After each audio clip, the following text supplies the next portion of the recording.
Barbell hip thrusts are one of my favorite exercises for building strong glutes. Now, a common thing that I've heard from people when doing hip thrusts, especially when the weight goes up, is that they start to get low back pain. Like any exercise, if you perform it well, you'll get the most out of it. If you perform it really poorly, you're going to hurt yourself. So, here's a really good cue that I learned when doing hip thrusts that has helped, make sure that I'm getting the most out of my glutes and make sure that I'm not getting any low back pain, especially when the weight goes really high. So I won't use the bar first. We're going to show you a body weight hip thrust to show you what I mean. And the cue that I was taught was it's called keeping a short spine. Okay, so imagine you got a string. Okay, we're going to take that string, take it to the top of your sternum, and we're going to take the bottom of the string down to your belly button.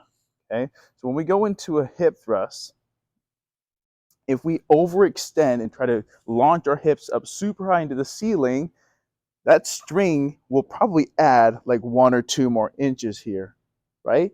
And then when we overextend, we lose tension in our core and we put all that pressure into our low back, hence why people feel pain there, right? So when going into a hip thrust, think about keeping that string the same length, tucking your tailbone underneath, and just squeezing your glutes, not trying to launch the hips up into space, okay? So keeping that spine the same length as you lift and as you come back down, okay? So we want to translate that into a barbell hip thrust. Same thing. Bar on the hips. And as we press up, keeping a short spine, squeezing the glutes at the top, and then lowering back down.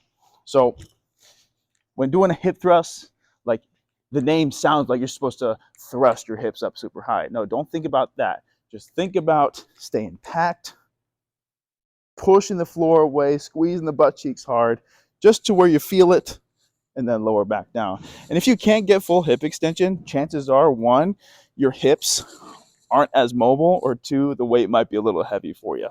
Okay, and that's a conversation for another video. But think about that cue the next time you do hip thrust and let me know how it goes.